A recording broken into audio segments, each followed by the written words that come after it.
not feel no fear, Yes, Lord. hallelujah. You are strong, and you will be with them wherever they may be. You, Lord, your word is so sharp, sharper than two-edged sword. Yes. Will pierce, Lord, to the people aloud. May hear your word. Your word will not be in vain. It will be fruitful to your kingdom. People will respond. Lord, as they travel, Father, we pray that you will go before them. We pray Hallelujah. that you would take them there, Yes. and Lord, to be with them, and Lord, as they travel wherever they be. ก่อนอื่นอยากให้พี่น้องแนะนำตัวเองก่อนนะโดยเบ้าสไมโครโฟนว่าซื้อหยังโอเคแล้วก็ยืนให้ผู้อื่นต่อไปว่าซื้อหยังนามสกุลหยังโอเคเริ่มต้นก่อนข้าพเจ้าชื่ออาจารย์หุ่มพันธ์วงศ์สุริตเป็นทีมเป็นหัวหน้าทีมงานในมื้อนี้อันนี้เพชรสมรวงศ์สุริต เป็นกองทัพ อันนี้เข้มเพชรดวงสวัสดิ์ Joyce Bond วงสวรรค์คำวงศา ตุ้ยคำวงศา พันมีแก้ว นุจรินเดวิดส์ ผักสวรรค์โพธิสาร ขน้อยซื้อบัวสวรรค์อุดมพงษ์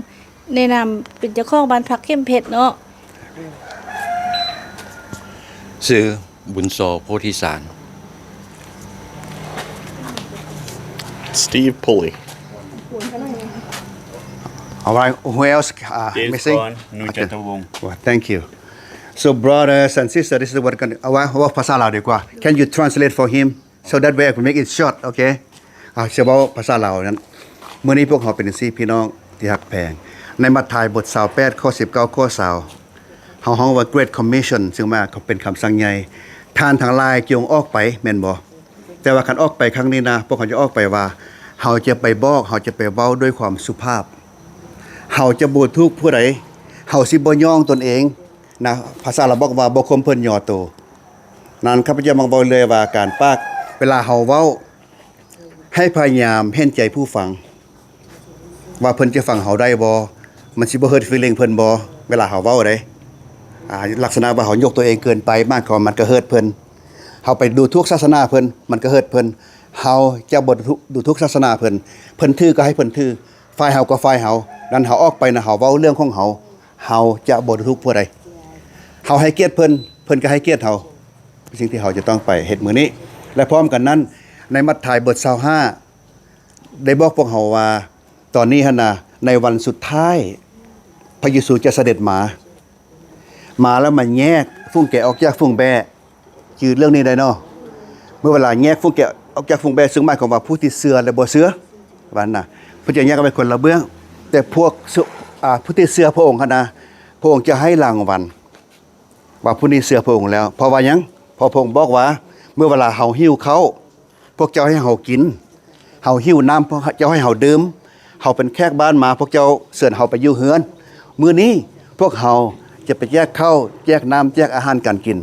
เพราะพระเยซูว่าถ้าพวกท่านเฮ็ดสิ่งนี้แก่ผู้ที่ยากจนที่สุดในผู้ใดผู้หนึ่งน่ะท่านเฮ็ดให้เฮาแล้ว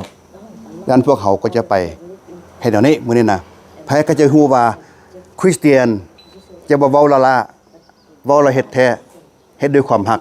เฮ็ดด้วยความนับถือฉะนั้นสิ่งสำคัญคือว่าเฮาจะไปมื้อนี้พวกเขาทุกคนนี้มาจากเวียงจันทน์เพิ่นมาจากกรุงเทพมาจากเมืองไทยนะพวกโอเคพวกเขามาจากเวียงจันทน์แต่เพิ่นมาจากประเทศไทยโอเคดังนั้นให้พี่น้องเมื่อเวลาไปทางนั้นเฮาจะฮู้แล้วมื้ออื่นเวลาสำนองเดียวกันเวลาอันน่ะเพิ่นสิไปแนะนำเฮามื้ออื่นเพิ่นก็สิบอกว่าเฮามาจากเวียงจันทน์บ่เฮาเป็นแขกพักอยู่บ้านนี้บ่มีไผมาจากต่างประเทศเฮาอย่างนี้เนาะ alright ฉะนั้นในการไปมื้อนี้พวกเขาจะออกจากนี้วันนี้พวกเขาแล้วพวกเขาจะขึ้นรถไปแล้วเขาสิไปตลาดเช้าเขาไปซื้อของกินทุกอย่างที่พวกเขาอยากกินเขาอยากอันนั้นเขาก็ซื้อแต่ว่าให้พยายามซื้อถ้าเขามีซองซื้อ4เด้อเพื่อเพื่อนได้กินนำถ้าเขามีซองซื้อแต่ซองก็บ่พอเนาะต้องซื้อเพื่อเพื่อนนำพันน่ะแล้วเขาจะไปปล่อยกันตลาดแล้วบอนพบกันสุดท้ายหลังจากไปซื้อมาแล้วนะมันมี4แยกบอนนึงตลาดขายซีนหมูมีบอนเดียวหั่นตลาดนี่นะพบกันบอน4แยกหั่นตลาดเช้าเขาจะไปเห็นดอกมีบอนเดียวหั่นตลาดขายซีนนั่นน่ะพบกันอยู่หั่นแล้วเขาก็ลงเหือแล้วก็น้องสายสิมาท่าอยู่หั่นสิลงเหือพร้อมกันถ้าว่าเฮาไปไหว เฮาแล้วเวียกไว้เฮาก็ได้มาไว้โอเคแล้วก็เขาจะขี่เรือขึ้นไปเรือหั่นน่ะ2 ชั่วโมงครึ่งแล้วก็ไปแจกจ่ายเครื่องขึ้นภูขึ้นโหนดนิดนึงหลังจากแจกจ่ายเครื่องแล้วเขาจะลงเรือกลับคืนมา แล้วก็ขึ้นไปอีกบ้านหนึงเป็น2หมู่บ้านทำอิฐนี้มี100เท่ากับ148หรือ150ครอบครัวแหละหมู่บ้านที่2มี15ครอบครัวเขาจะไปย้ายอยู่นี่ฉะนั้นให้พวกเขา enjoy ในขณะที่ไปเวลาไปหั่นน่ะถ่ายวิดีโอได้ถ่ายรูปได้แต่ว่า no live no face live บ่ให้ออกบ่เฮ็ดสดแม่นแหละมีตั้งแต่ถ่ายวิดีโอได้เพราะว่ามันเป็นกันเป้าหมายเกินไปโอเคดังนั้นพวกใดมีคำถามยังบ่เชิญ ถามแต่ว่าตอนที่ไปนี่ที่ไปเป็นกลุ่มหรือสิแยกกันออก ไปหมดนี่แหละ ไปคันเดียวกัน คันเดียวกันหมดเรือลำเดียวลำใหญ่ เข้าใจเพราะว่าไอ้ขานว่าบางทีนี่ซื้ออย่างเสียงแล้วไปพ่อกันอีกเครื่องนึงนะ มาซื้อเครื่องกินแล้วก่อนสิลงเรือ โอเค โอเค ต้องเข้าตลาด อยากไปเดี๋ยว ไปซื้ออย่างไปโลด เข้าใจว่านี่นะ เอาไปลงตลาดแล้วไปซื้อของกินที่เขายากบางทีเพิ่นซื้อแล้วเขาบ่ยากเด้แล้วเขาก็ไปลงเรือ โอเค โอเค ขอบคุณครับ โอเค any question คำถามอีกบ่โอเคถ้าบ่มีคำถาม บ่มีแล้วคำถามนะ เจ้า มันมีตีซาและ ตีสะแม่นแหละเดินพอดี6:30นเนาะ ไปขึ้น โอ รถ เค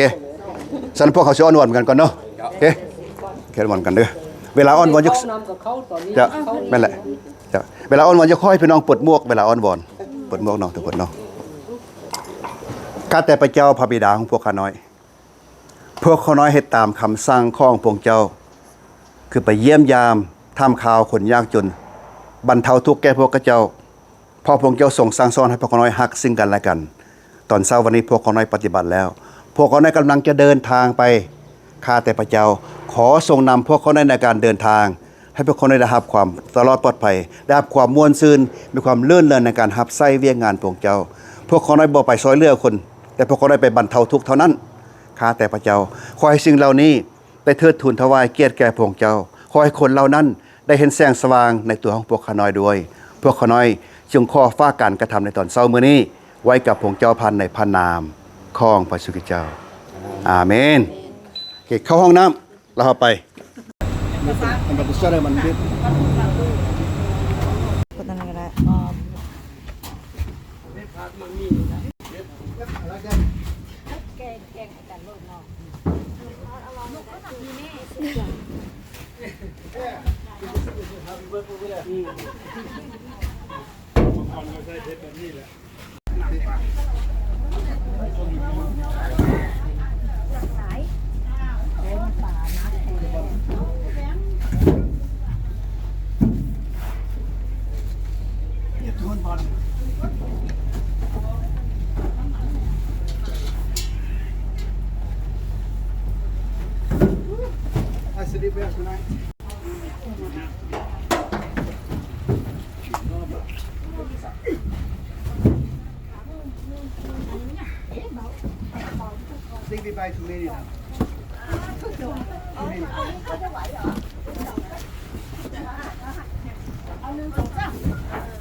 เสียบเรียบอ่ะ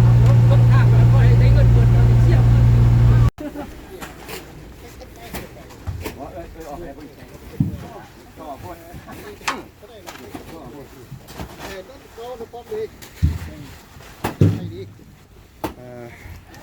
อันนี้เป็นพวกเราได้ย้ายเหือเป็นตัวที่สองลำที่หนึ่งพวกเราก็ไปแล้วเหือตายเห็นว่าล่ะหลังจากนั้นเราก็จ้างเหือลำนี้เอาเครื่องเข้ามาหลังจากเข้าเหือแล้วเดี๋ยวนี้เรากำลังเครื่องขึ้นรถต่อเพื่อจะได้ไปบอลจุดหมายพวกเขาส่วนคนนั้นก็จะได้รถอีก2 คันต่างหากแสดงว่าสุดนี้พวกเขาจ่ายเงินค่าส่งคนส่งนี่นะมันเป็น3 เท่าเลยมัน3 เท่าปกตินี้เราจะต้องจ่ายทั้งหมดในค่าเรือนั่นนะมีแต่5 ล้านโอเคตอนนี้เราจะต้องมาจ่ายค่ารถอีก3 ล้านอันนี้นะเราค่ากลับบ้านอีกโอ้เป็นเดียวจากล้าน2 ล้านนะแสดงว่าเราจ่ายเงินเกือบ10 กว่าล้านเลยอันนี้เราแพงไล่สุดนี้เนาะโอเคจำเชียงไว้ละเรียบร้อย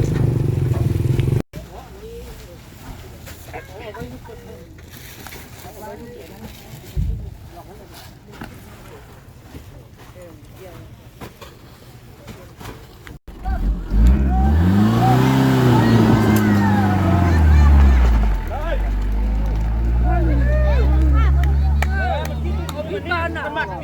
เขายิงขึ้นน่ะพอหลายคนมันหลายว่าแล้วมันทางในมันยังมันแตกเอาเริ่มเหื่อก่อนนั้นของไล่โทษ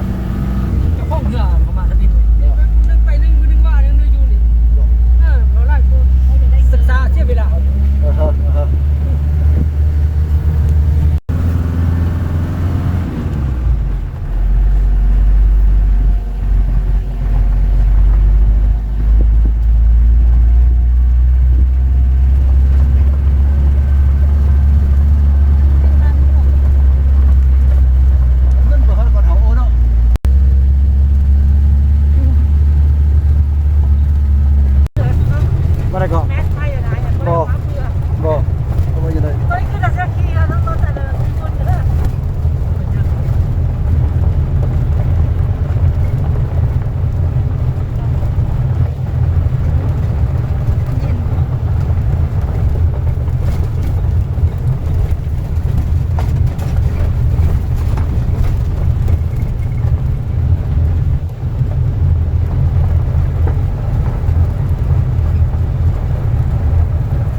บ๊ายบายกองแด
เดี๋ยวเราห้องเทป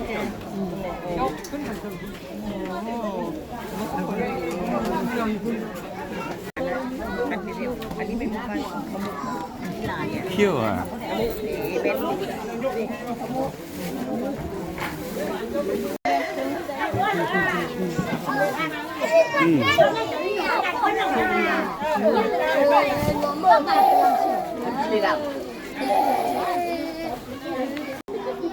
เอาอีก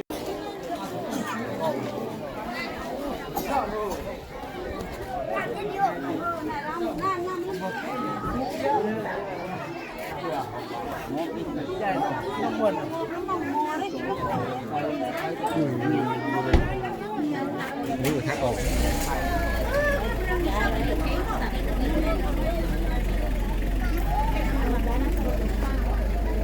เขาจะให้ได้เบิดทุกคนเฮ็ดแต่ว่าเขาสิไปเรียนแถวกันก่อนสิเอาเครื่องไปจับบ่ให้ญาติกันเด้อถ้าญาติกันแล้วบ่ได้บ่ให้ญาติกันบ่ให้ญาติกันแล้วก็บ่ให้ยุ่งกันบ่ให้ยุ่งกันแล้วบ่ให้ญาติกันเด้อเขาเฮ็ดเรียนแถวแต่ระเบียบเขาเฮ็ด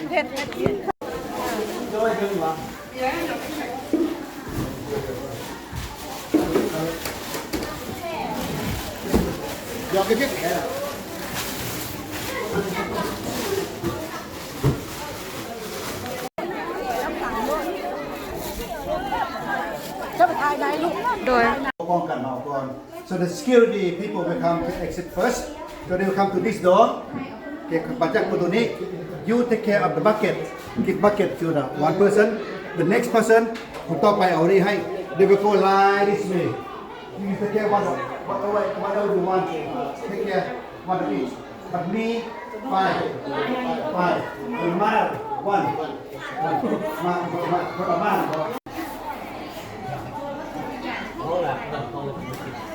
บุญสู้ปกสกุ้ม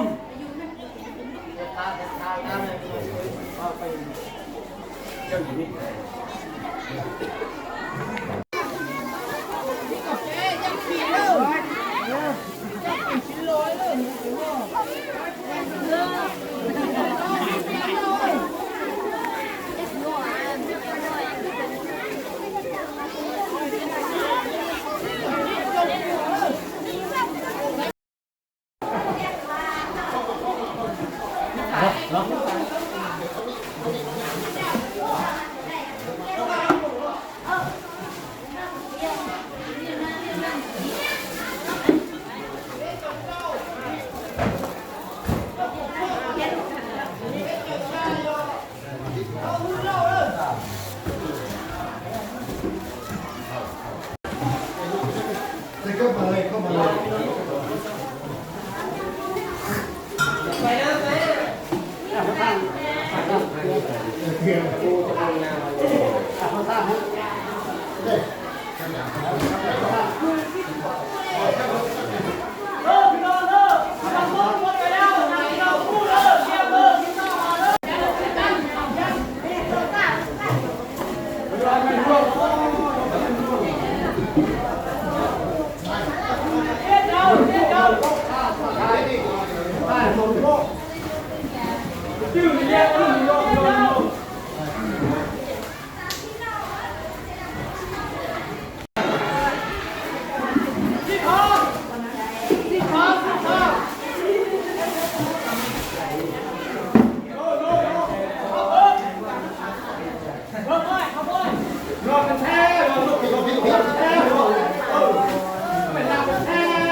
เป็นอาจารย์ท่านได้ตำแหน่งได้ผมเกิดใจพรในตัวปลอดภัยขับเพียงเข้าห้างปาดหน้าแสดงผมไปเจอที่พระพรเพราะนั้นจึงได้คัดขึ้นผมไปเจอเกี่ยวไว้ในข้างหน้าเนาะท่านเข้าใจพรทางทีมงานการงานเข้าใจพรความเมียความส้นใจพรทางเลขาประปานกับทุกตัวเนาะบ้านเก็บเขาท่านบ้านเขามีช่องเขาแล้วกันมีชี้ในบ้านมุ่งช่องทานและมุ่งช่องทานข้าพเจ้าต้องขอบใจทีมงานการงานที่ชื่อสร้างมาทุ่งมาเลจากบ้านนอกออกนอกทุกจนไฟไตก็มีจึงได้ของภาคขึ้นทีมงานอาจารย์มาช่วยทำไม่ได้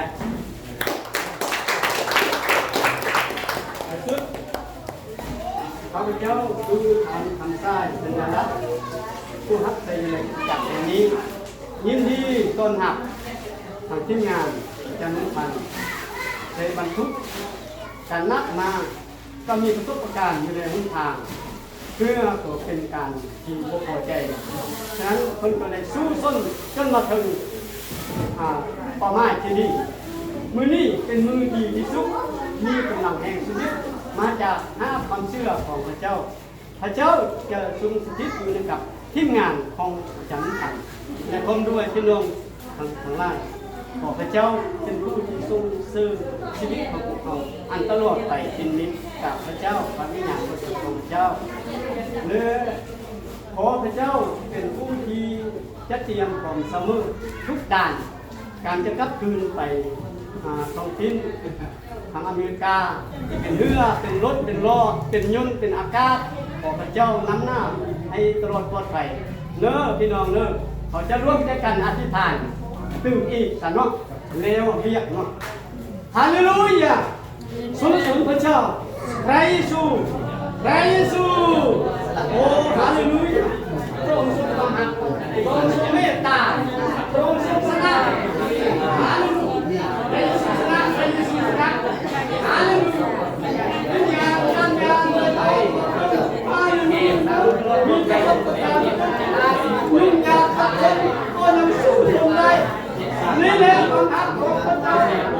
พระเจ้าทรงสถิตอยู่กับทุกคนทุกทางรักใส่พระเจ้าและตลาดนั้นสู้จนสำเร็จโอ้อาเลลูยาองค์พระเยซูทรงมีหน้าที่ลมหายใจและทรงประทานพระวิญญาณบริสุทธิ์ความสุขโอ้อาเลลูยาวิญญาณเชิญพลังเอกาพลังในโอ้พระเจ้าอวยพรทุกคนทุกทางที่เป็นลูกของพระเจ้าที่เป็นแค่มือของพระเจ้าที่เป็นมือของพระเจ้าขอพระเจ้านำหน้าทุกคนทุกทางขอพระคุณในนามเยซูในนาซาเรตอาเมน วันนี้อาจารย์บอกพวกเขาได้สักแก่ละสักแก่ละก่อนกินมะแรงโอเคขอบใจทุกคนพี่น้องขอบใจทุกคน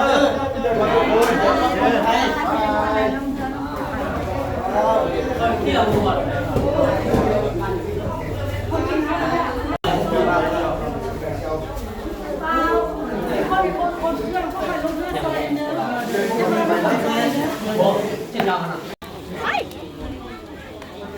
ผู้ใส่น่ะ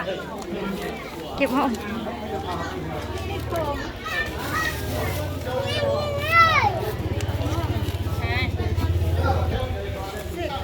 บางอย่างข้าวปังแดดอุ้ยนี่มันหวาน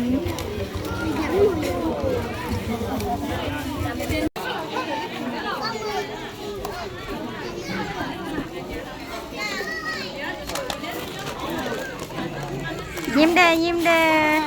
บ๊ายบายบ๊ายบายกองบ๊ายบาย ได้เนาะโอ้บ่บ่หลายเนาะ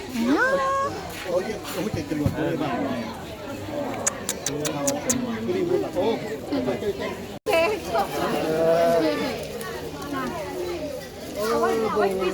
นี่ที่ว่าเต็งแก้วก็สิได้เอามาเซาเรียกมาอยู่บ้าน